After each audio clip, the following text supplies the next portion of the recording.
Okay, so we're back here. I wanted to, I believe it was Mikhail who asked, how would we know if we, when we do this algorithm for finding the inverse of a matrix, how would we know that that an inverse did not exist? Well, what I'm looking at here there are practice problems before the section 2.2 textbook exercises, and actually those practice problems are actually pretty nice. They're pretty helpful. I'd recommend that you, as a rule, try to do those.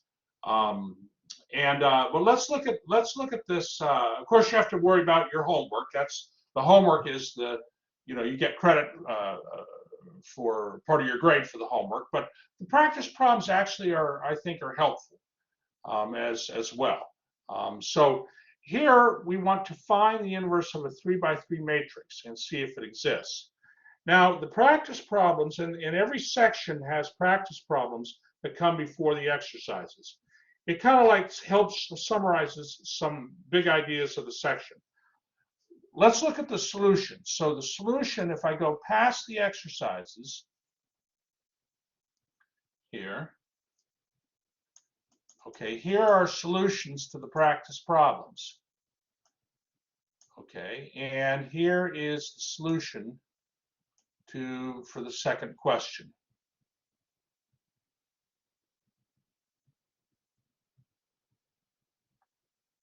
Can't highlight it all, but I can do there. All right, so the matrix, so they put the matrix A next to the identity matrix and did row operations, and look what happened.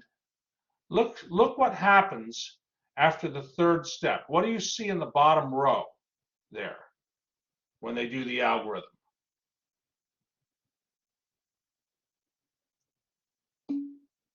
All zeros. All zeros. Okay.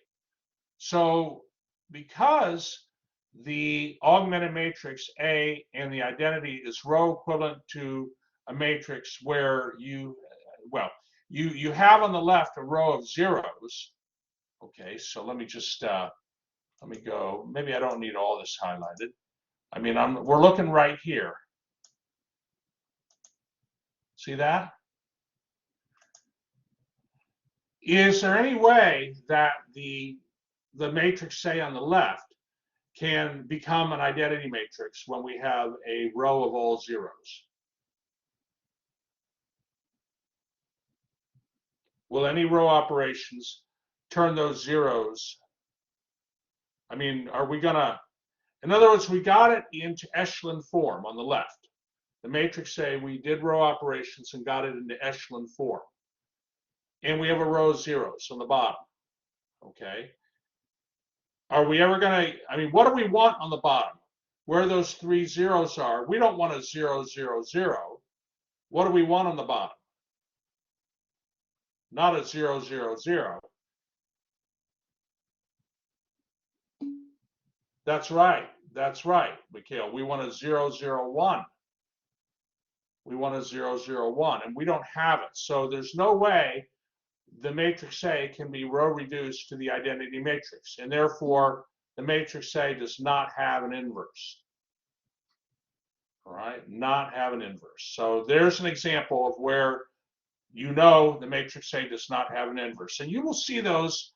You can see those in your homework. You can see those on the next exam next week. So it's good to see that. Good to see that. Okay, are there any questions on that?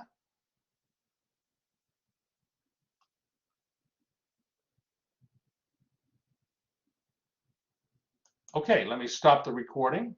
That's